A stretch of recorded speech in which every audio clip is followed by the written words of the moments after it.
Mimi nimezaliwa wa Uganda. Ikawa tulikuwa tumezoeana na baba yangu, kila anafanya pia mimi nilikuwa nafanya. Mahali alikuwa anaenda nilikuwa naenda, nilikuwa nakunywa pombe na yeye alikuwa anakunywa. Ikafika wakati akanifukuza nyumbani, so nikakuja nikajifunza kupiga keyboard. Yule alinileta huku, tulikaa Nairobi. Unfortunately ule mzungu alikuja akakufa. Kwa hizo makalabat tunaingia ndani, so unalala tu hapo.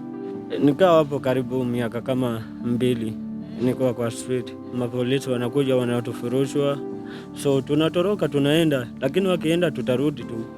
Umezoea kuvuta bangi, ukifika pale hakuna kuvuta bangi, so unaanza kuadopt maisha mengine mapya.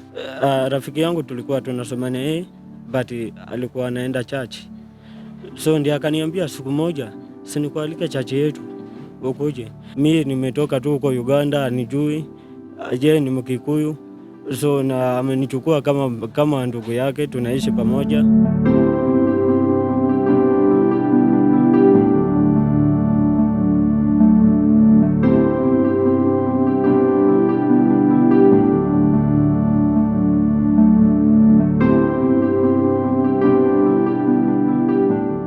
Mwiroreri wa Gikuyu Eastern TV, muthenya wa umuthi ni ndakugeithia na ngeithi cia mwanya na ndagukaribisha na wendo uria ngwiraga wa Gikuyu.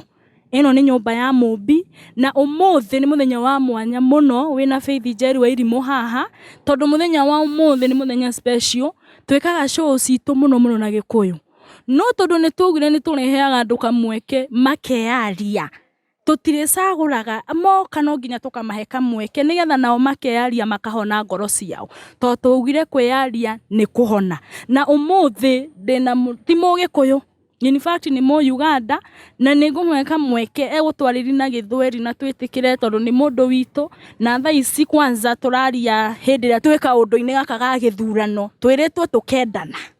Riu koguo na umuthi turonania wendo, tutini twambete tukaiga ukabila kando, Ugikuyu kando. Umuthi twina mu Uganda, atatuambia vile anaitwa, at least tumjue kwa majina. Mgeni wa leo, ujisikie ukiwa huru na ukiongea hapa.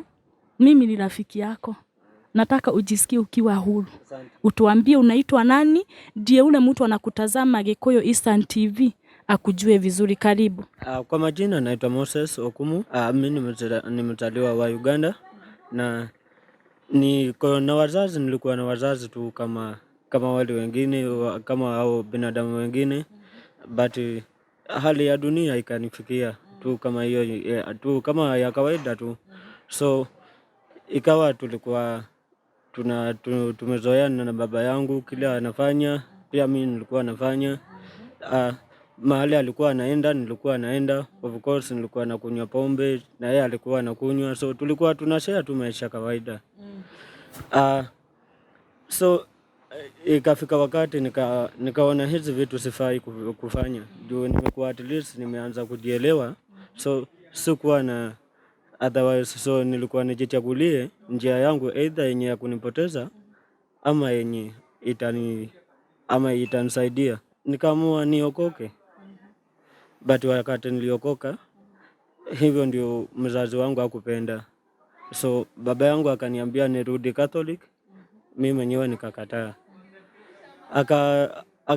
Akanishawishi kwa ile njia yoyote aliweza, na mimi sikuweza kurudi kwa sababu nilikuwa nataka at least nione na maisha yangu inaenda poa. Ikafika wakati akanifukuza nyumbani na nikaondoka nikaenda. Nilipoenda nilikutana na bishop. Alikuwa bishop wa Thutha kule Uganda, na nikakaa na yeye miaka kama 2.5. So juu ile ilikuwa organization na ilikuwa iko na wazungu, so nikakuja nikajifunza kupiga keyboard. Huyo mzungu akanichukua akanileta huko Kenya, juu yeye alikuwa anaendanga Uganda na akikuja na huko Kenya, juu alikuwa yeye anafanya na organizations. So vile alinileta huku, tulikaa Nairobi. Akiwa na nyumba, tulikuwa tunaishi kwa nyumba nzuri poa sana. So unfortunately ule mzungu alikuja akakufa na nikakosa namna. so singeweza kulipa hiyo nyumba. Na so ni huyo nilikuwa nimebeba huyu mzungu kama ni dada yangu, alikuwa mama yangu, alikuwa mzazi wangu. So vile kuondoka kwake ilini affect sana, kwa sababu singekuwa na namna yoyote, sina njia yoyote. So ilinibidi mimi niende njia ya karibu sana, juu sikuwa najuana na mtu kule Nairobi. Njia ya karibu nikaona niingie street. Nikaingia street, nikajipata nimeanza kuvuta bangi. Ukakuwa chokora. So nikakuwa chokora in short. So nimetumia hizi vitu mingi, magamu. So until tena wakati umefika, wazungu tena wa Samaria wema wakaja kule kwa street wakitafuta hao machokora. Na nikapatikana kwa hao machokora wenye walichukuliwa. Tukatolewa hapo, tukapelekwa Mlolongo kule Mangaza. Huko ndiko tumekaa miezi 6 tukirehabilitatiwa.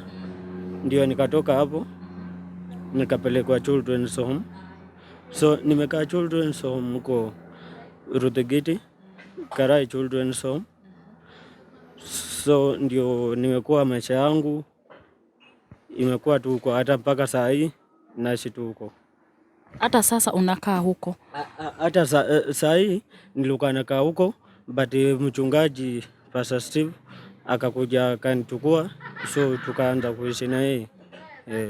Huyu Pastor Steve unaongelelea ni mtu alikuchukua kama msamaria mwema akakwambia akuje mkae na yeye? Wakati nilikuwa children's home, unajua sasa unafaa kama wewe mwenyewe unajielewa, unafaa utoke at least uangalie njia zako, ujitafutie kama binadamu.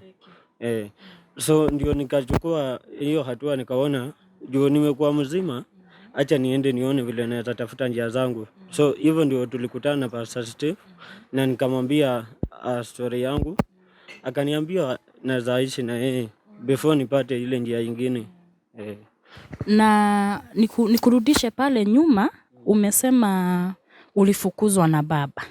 Jua kufurahia vile ulibadilisha. Ni nini hii haswa mlikuwa mnafanya na baba yako ndio ukaacha? Tulikuwa tunakunywa pombe na alikuwa ananituma. Naenda nanunua pombe naleta.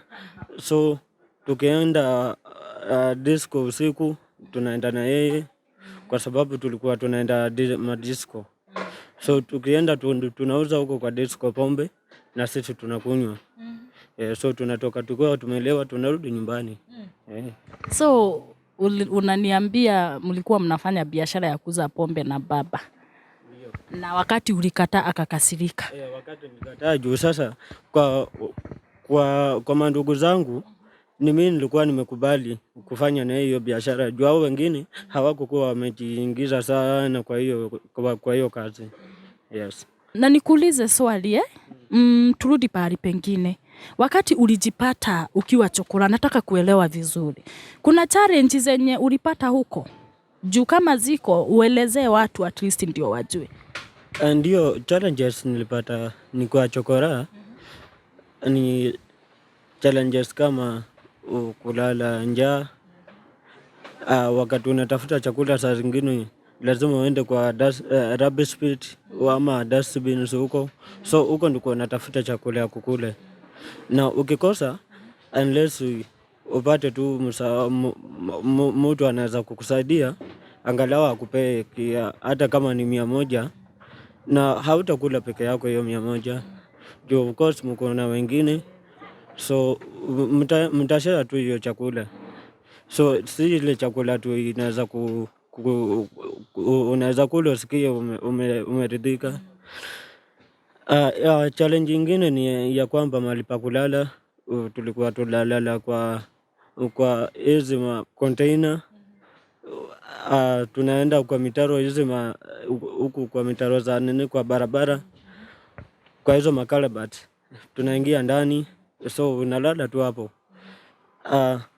Kitu ya kujifunika, of course unaenda tu kwa saa zingine dustbin ama rubbish pit, unapata watu wametupa, wewe utachukua uende utumie. kwa sababu hauna otherwise. So ikifika asubuhi unaitoa, unaenda unaificha mahali, ndio wenzako wasichukue juu wakiipata hapo watabeba. So mwenyewe unaichukua unaiweka kwenye unajua hawezi fikia. Ikifika jioni utaendea tu na urudi ulale. Na hiyo maisha iliendelea hivyo. Nikawa hapo karibu miaka kama 2 nikuwa kwa street. Na hiyo maisha ndio tulikuwa tu tunaishi huko, but ile kitu tulikuwa tu inasaidia ni ati watu wa street huwa kuna ile uhusiano wanakuwa nayo. Hata kama mtu amepata kadogo atakuja agawie mwenzake mwenye ako karibu na yeye. So hata kama ameokota kitu akiona wengine wako karibu atakuja nayo, lakini akiwa peke yake hii atakula juu na yeye ako na njaa, anasikia njaa. So hivyo ndio tulikuwa tunaishi tu huko, tukakuwa marafiki huko. Kuna wakati nilikuwa nasikia utoke kwa street, lakini sasa utatoka kwa street uende wapi? Hakuna mtu anajua. So inabidi tu sasa uvumilie tu hapo. Jua hakuna vile utaanza kuenda kuongelesha mtu ujui, na vile unakaa umechafuka, mtu hata kukubali kuingia kwake. Maisha ilikuwa tu stressful hivyo. Na tukavumilia kwa hiyo hali. Jua una otherwise. Na wakati ile ushawishi wengine wanakuambia ni hata wao hawana mahali pa kuenda. So watakwambia tu tuvumilie hapa. Juu ni hapo ndiko wameona ni mahali pema wanaweza kaa. So tulikuwa tu tunaishi huko. So ukiwa hapo kwa hiyo hali, kuna wakati ulikuwa unatamani ningekuwa tu na maisha ingine, yani ulikuwa unaangalia unatamani utoke? Nilikuwa natamani kutoka, na nilikuwa natamani angalau siku moja na mimi nipate mahali naweza ishi mahali pazuri. Lakini sasa hiyo njia ndio iko kwa imefunguka. Sikuwa najua ni wapi naweza anzia. Sikuwa najua ni nani naweza approach nimwambie, kwa sababu watu wote ni ngumu ku approach kila mtu mwenye ujui na ujulikani hata huko. So saa zingine tunakuja, mapolisi wanakuja wanatufurushwa. So tunatoroka tunaenda, lakini wakienda tutarudi tu. So mpaka wakati ulifika wazungu wakakuja mara ya kwanza, tukaongea nao, wakaenda. So walikuwa wanakuja at least kutuangalia before watuchukue, watanatuachia pesa hivyo tunakula, wanakuja na blanketi wanatuachia. So mpaka kuna wakati so I think hiyo ilikuwa tactics ya kututoa. So ndio wakakuja siku moja, walikuwa sasa tumekuwa marafiki nao, wakatuchukua. So ndio wakatupeleka wakatupeleka rehabilitation. Na mkienda wakimchukua mlijua mnapelekwa huko? Sisi hatukujua tunapelekwa wapi, lakini juu ya ule urafiki walikuwa wametuonyesha. So sisi tulijua tu wanatupeleka tu mahali kwingine. So wakatupeleka Mwangaza pale Mlolongo. So ndiko wakatuacha huko, tukakaa huko karibu miezi 6. Huko nako kulikuwa na challenges zapo juu sasa hiyo maisha nayo ni maisha mageni bado. So hujazoea wewe kwa street umezoea kunusa gamu hivyo. Sasa ukifika huko huwezi vuta gamu. Umezoea kuvuta bangi, ukifika pale hakuna kuvuta bangi. So unaanza kuadopt maisha mengine mapya. So hivyo ndio tulienda tu pole mpaka tukatoka sasa na hiyo kuvuta bangi, na tukaanza kurudi nomo sasa kama binadamu. Sasa mtu anajielewa yani. Miezi 6 ilipoisha tukatoka huko, wakatupeleka children's home. Children's home iko pale Ruthigiti, Kikuyu constituency, inaitwa Karai. Mucie Children's Home. So Children's Home tumekaa huko tukiwa bado wazima na bado naweza kubaliwa kuenda huko. Hata sasa nikienda siwezi kataliwa, nitaingia tu. So huko nako tulisoma huko, walikuwa wanatufunza kila mtu anafunza projects zenye anaweza fanya. Kama wewe unaweza unachagua course yenye unaweza fanya. So mimi nilichukua electrical. Wengine nao walichukua courses zenye walichukua. So nikafanya electrical installation and maintenance na nikafanya computer. So computer ndio nilimaliza, but electrical sijamaliza. Ndio nangoja mtihani December. Tumekaa huko wakati wa elections ikifika hivyo ndio nikatoka nikakuja. Rafiki yangu tulikuwa tunasoma na yeye, but alikuwa anaenda church. So ndio akaniambia siku moja sinikualike church yetu ukuje. Na juu mimi nilikuwa nimependa church, na hiyo ndio kitu ilifanya nitoke nyumbani, nikaingiliwa na hiyo roho ya kutaka kujua church iko wapi na za fanya aje nifike huko. So rafiki yangu akanielekeza na akanifikisha mpaka church. Nikapata mchungaji, nikaongea na yeye, Pastor Steve. Akaniambia unaweza kuja tuishi na wewe kama ni hiyo hali. So Pastor Steve amenishikilia pia, tumeishi na yeye, tumeenda na yeye hadi shule, akajua ni wapi nilikuwa nakaa, ni wapi nimetoka. So Pastor Steve anajua hata kwenye nimetoka na kwenye niko, kwenye tunakaa na yeye, anajua vile niko, anajua vile nakaa saa hii.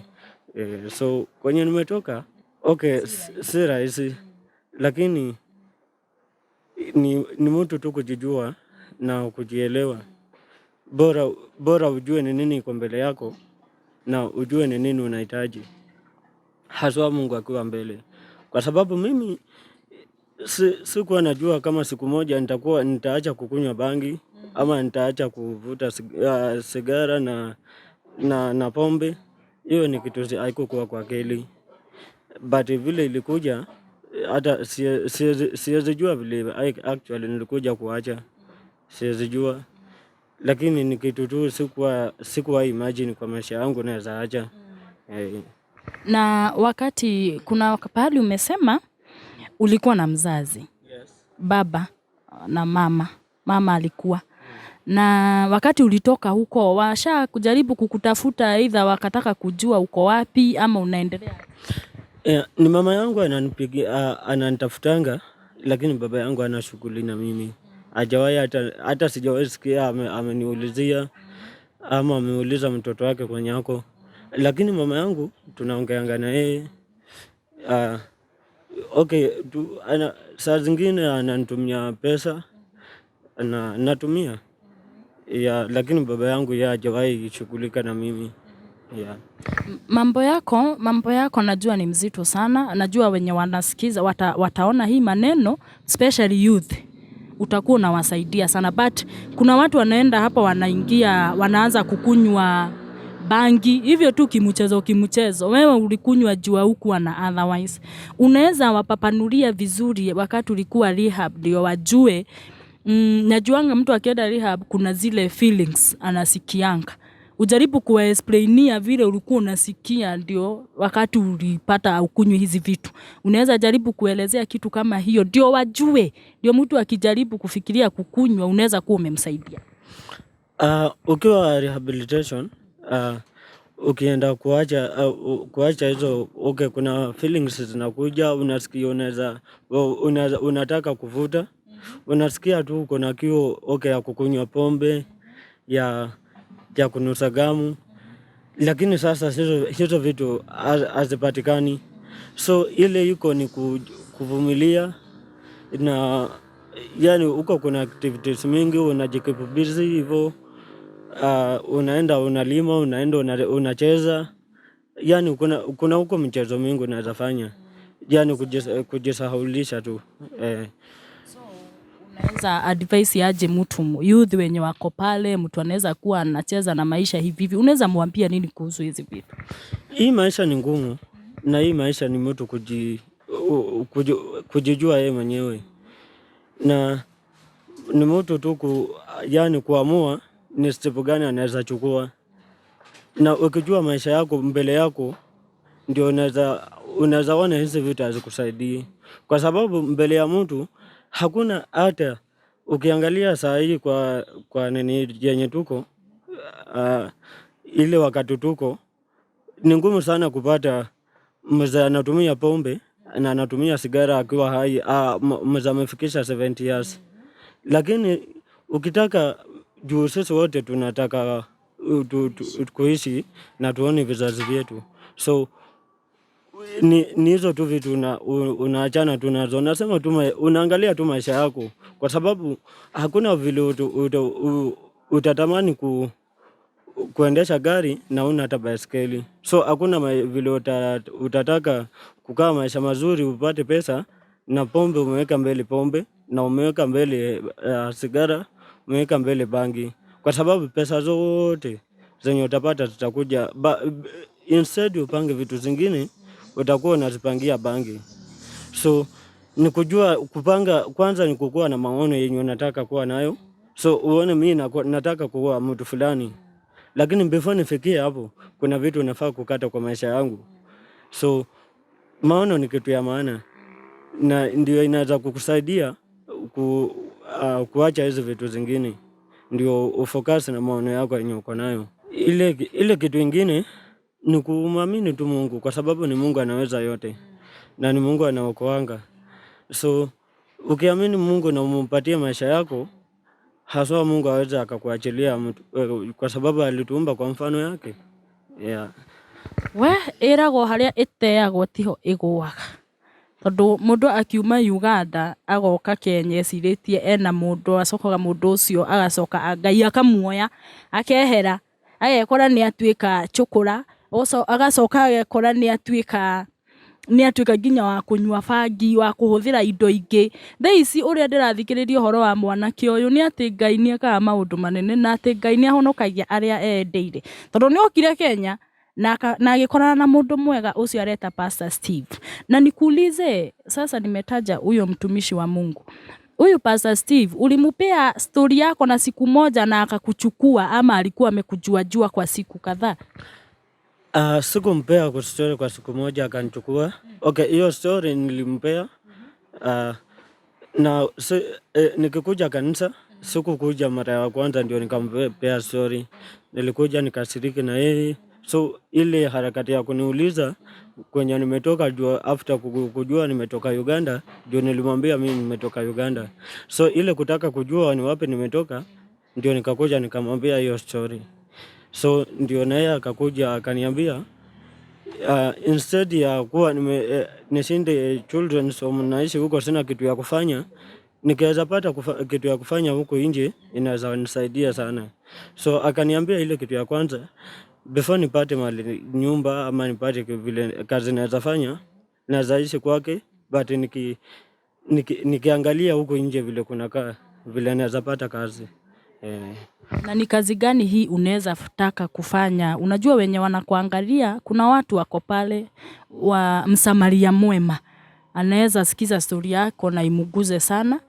Ni kazi gani hii unaweza sema unaweza fanya ukapata? Unachagua kazi ama kuna kazi umesomea? Ni nini hii unaweza? Mimi mwenyewe si mtu wa kuchagua kazi, isipokuwa nimesoma computer na niko na certificate ya computer, na nimesoma stima, electrical installation and maintenance. Hiyo kazi naweza fanya, lakini mtihani tunangoja December. Lakini kazi mimi sichagui kwa saa hii, sichagui kazi. Kwa hivyo saa hii sina kazi. Mnakaa tu na Steve na mnasaidiana maneno ya kanisa ama kunaenda aje?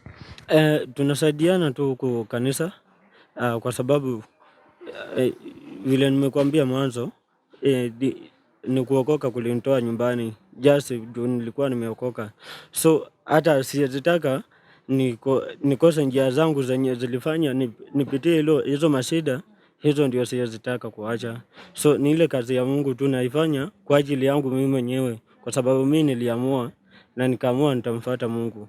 So hiyo kazi tunafanya tu na yeye huko kanisa na tunaendelea hivyo na maisha.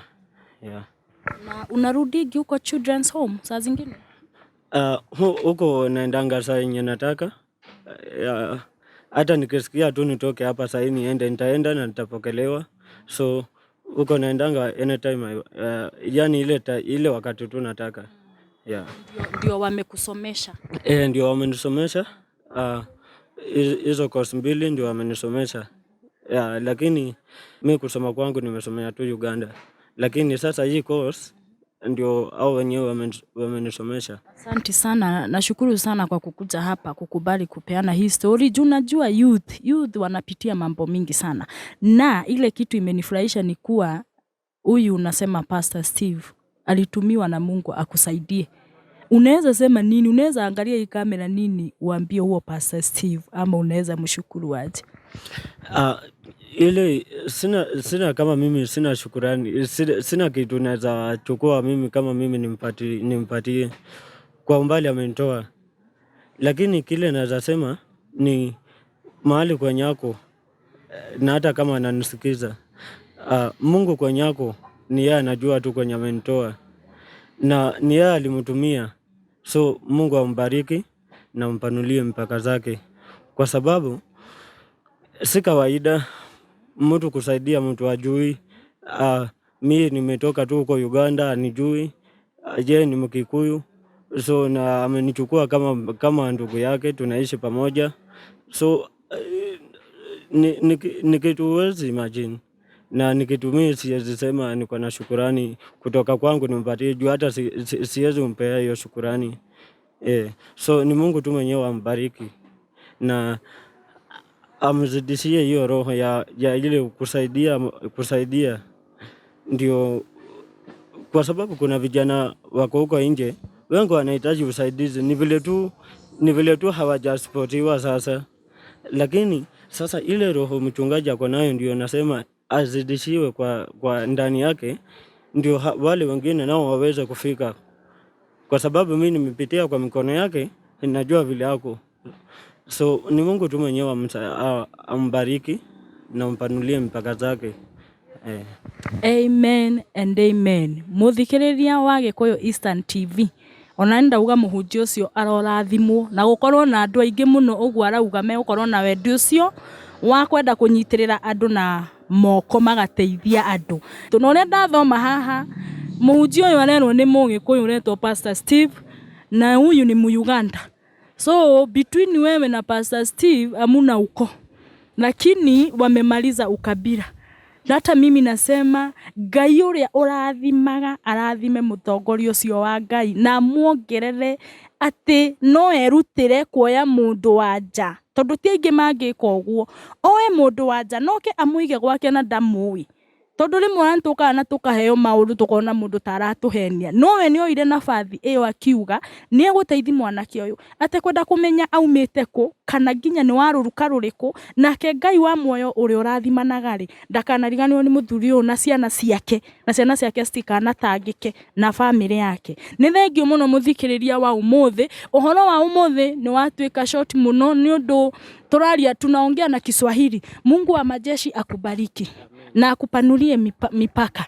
Na kungikorwo na mundu waigua wira uria arutaga, ungikorwo no ukorwo na bathio, gutire wira aregete, arauga gutire wira atangiruta, no utuhurire namba ta Gikuyu Eastern TV na ungitwira ati wina kaundu ungienda kumuteithiriria kana tuteithiririe Pastor Steve guteithi mwanake uyu, no wigwe wi free muno gutuhurira, tondu erende kuruta wira na ni arauga erende kuria thigino yake. Ngai wa moyo akurathime na ndukariganirwo haria kuraiki video citu na uraiki nginya Eastern TV akina Samaritan na Kimani, no coke nyingi o haha nyumba-ini ya Mobi, ati kwiaria ni kwiruturura, kwiaria ni kuhona, na twi haha ni undu waku. Ngai wa moyo akurathime. Ni thengio.